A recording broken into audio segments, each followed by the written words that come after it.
السلام علیکم ګرانو کتونکو ښه راغلاست. امید لرم چې ټول به روغ جوړې. زه یم جاوید خان. خوږو دوستانو که چیرې موږ تاسو د پاکستان آنلاین ویزې ویب سایټ کې یا سیستم کې د ځان لپاره یوزر اکاونټ جوړ کو یا د ځان لپاره حساب پرانیزو، نو په دغه حساب کې مونږ څومره ویزې جمع کولی شو، البته په یو اکاونټ کې، او د دغې د هر یو هیواد لپاره څومره لیمیټ دی. ډیری ملګرو دغسې زموږ نه په کمنټ برخه کې پوښتنې کړي دي، همدغسې په واټساپ، ټلیګرام، میسنجر کې ماته ډیری ملګرو میسیجونه کړي که چیرې مونږ د پاکستان آنلاین ویزې سیستم کې یا ویب سایټ کې یا د نادرا په ویب سایټ کې د ځان لپاره اکاونټ پرانیزو، نو هلته مونږ کولی شو چې څومره ویزې جمع کړو، د څومره وخت لپاره هغې کې ویزه جمع کولی شو. آیا د هر یو کس لپاره چې موږ ویزه جمع کوو هغې لپاره به جدا اکاونټ پرانیزو یا د محدوده کسانو ویزې کولی شو په یو اکاونټ کې ور جمع کړو، د اکاونټ لیمیټ څومره دی؟ نو دغه پوښتنې ملګرو رالیږلې وې، نو ما هم وغوښتل چې په همدغه هکله باندې تاسو ته یو لنډه معلوماتي ویډیو جوړه کړم تر څو چې ستاسو معلومات هم ترلاسه شي او د دغه ملګرو پوښتنې او سوالونه چې دي دا هم حل شي. خوږو دوستانو د پاکستان د آنلاین ویزو لپاره زه لومړی راځم په عملي توګه باندې دلته زما سره یو اکاونټ دی، هغه اکاونټ را خلاصوم، نو د دې لپاره ډایرکټ زه ورځم خپل د کمپیوټر سکرین ته او مونږ ګورو چې په دغه اکاونټ کې مونږ سره څومره ویزې جمع شوي او څومره ویزې نورې جمعولی شو، او د افغانستان لپاره د افغاني پاسپورټ لپاره لیمیټ څومره دی. نو خوږو دوستانو لکه څنګه چې تاسو ته په سکرین باندې ښکارېږي زما سره دغه براوسر را خلاص شو او زه به دلته راشم دغه سرچ یا لټون برخه کې، دلته به زه ولیکم ویزا ډاټ نادرا ډاټ پی کې، دا به ولیکئ او هغې نه وروسته به تاسو انټر کړئ. په همدغه طریقه باندې تاسو موبایل کې هم مخکې تللی شئ. خپل د موبایل په سکرین باندې که تاسو سره کروم براوسر وي، کروم براوسر را خلاص کړئ او دغه ویب سایټ را خلاص کړئ. کله چې تاسو دغه ویب سایټ را خلاصوئ نو دلته کې تاسو یو اټینشن راځي.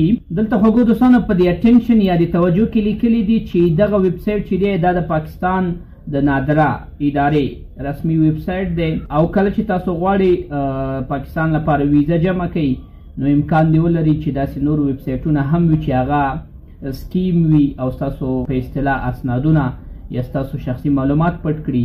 نو تاسو چې کله ویب سایټ را خلاصوئ دلته توجه وکړئ چې تاسو اصلي ویب سایټ را خلاص کړئ او غلط ویب سایټ ته لاړ نه شئ.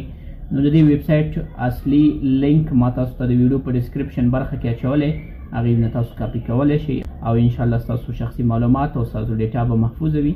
نو خوږو دوستانو کله چې تاسو دغه ویب سایټ داسې په مکمل ډول باندې را خلاص کړو، تاسو مطمئنه چې ویب سایټ صحیح دی، بیا به خوږو دوستانو تاسو په دې ویب سایټ کې ځان لپاره اکاونټ جوړوئ، او د اکاونټ لپاره خوږو دوستانو تاسو ایمیل ته اړتیا لرئ، او دا چې اکاونټ څنګه جوړیږي او تاسو د دې لپاره کوم ډول ایمیل نه کار واخلئ، طریقه کار د اکاونټ جوړولو سره کم دی، کوم معلومات پکې پکاري، دې باندې خوږو دوستانو ما ویډیو مخکې جوړه کړې ده. بره دغه آی برخه کې تاسو کلیک واخلئ، هغه ویډیو ته به لاړ شئ، د اکاونټ جوړولو طریقه به زده کړئ. نو دلته وګورئ خوږو دوستانو کله چې تاسو اکاونټ جوړ کړی وي دغه برخه کې د کونج کې وګورئ دلته اپلای لیکل شوي او لاندې هم دلته وګورئ فکر کومه چې اپلای شته، په دې برخه باندې هم تاسو کلیک کولی شئ یا دلته کلیک واخلئ یا دلته زه به راشم اپلای نو باندې به کلیک واخلم. اوس وګورئ خوږو دوستانو دلته کې زما سره اپلای آنلاین برخه راځي. که چیرې تاسو نوی اکاونټ جوړوئ نیو اکاونټ باندې به کلیک واخلئ، او که اکاونټ لرئ تاسو په خپل ایمیل باندې ځان لپاره اکاونټ جوړ کړی وي نو تاسو به په لاګین باندې کلیک واخلئ. زه په لاګین باندې کلیک اخلم خوږو دوستانو تر څو چې زه دغه ویب سایټ ته داخل شم یا لاګین شم. نو دلته وګورئ خوږو دوستانو کله چې تاسو مخکې دغه ویب سایټ ته لاګین شوي یاستئ ستاسو ایمیل او ستاسو پاسورډ تیار دلته کې راځي، او لاندې برخه کې دغه سیکیورټي کوډ یا دغه کیپچا کوډ چې دا به تاسو ولګوئ او له دې نه وروسته به بیا تاسو دلته کې انټر شئ.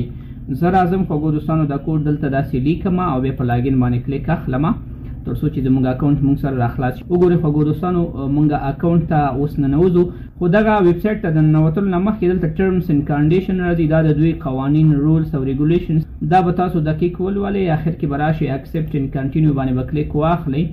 کله چې تاسو په اکسپټ اینډ کنټینیو باندې کلیک واخلو تاسو به خوږو دوستانو ویب سایټ را خلاص شي. اوس ګورئ خوږو دوستانو دلته که چیرې تاسو غواړئ چې نوې ویزې ته اپلای وکړئ دلته به راشئ نیو اپلیکیشن باندې به کلیک واخلئ او که چیرې تاسو غواړئ چې خپل مخکینی اپلیکیشن ته لاړ شئ ایگزیسټینګ اپلیکیشن باندې به کلیک واخلئ او که چیرې تاسو غواړئ د دغه ویب سایټ په هکله مکمل معلومات را ډاونلوډ کړئ ډاونلوډز باندې به کلیک واخلئ او کانټیکټ اس کې تاسو د دغې ادارې یا دغه ویب سایټ چې د کومې ادارې مربوط دی د هغوی نه معلومات اخیستلی شئ مستقیما تاسو هغوی سره رابطه کولی شئ او د دوی نه معلومات اخیستلی شئ د ویزو په هکله چې هر ډول معلومات ولرئ.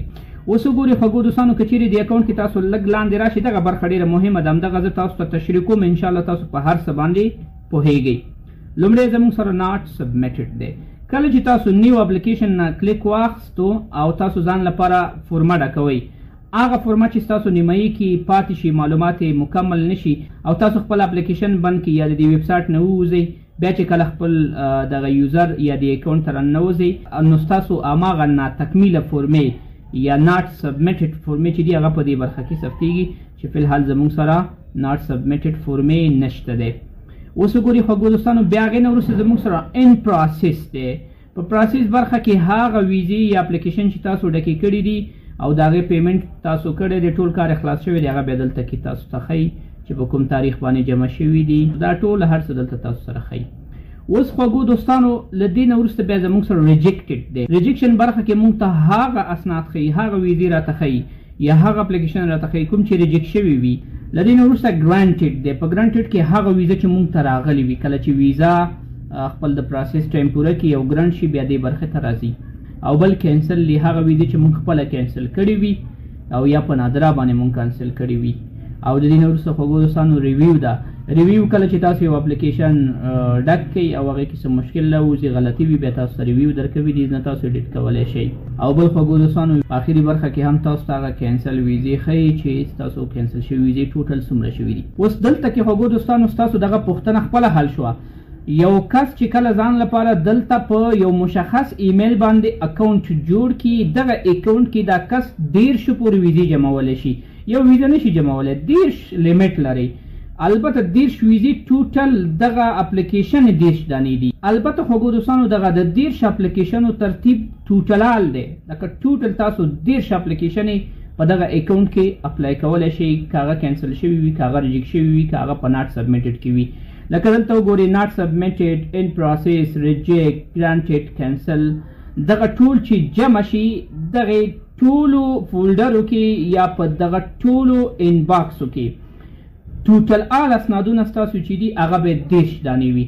همدغه 13 اسنادونه دلته د افغاني پاسپورټ لپاره لیمیټ دی یعنې تنها تاسو د افغاني پاسپورټونو لپاره 13 نفرو ته دلته لیمیټ لري چې ویزې جمع کړئ. همداسې په همدغه اکاونټ کې تاسو د نورو هیوادونو ویزې هم جمع کولی شئ.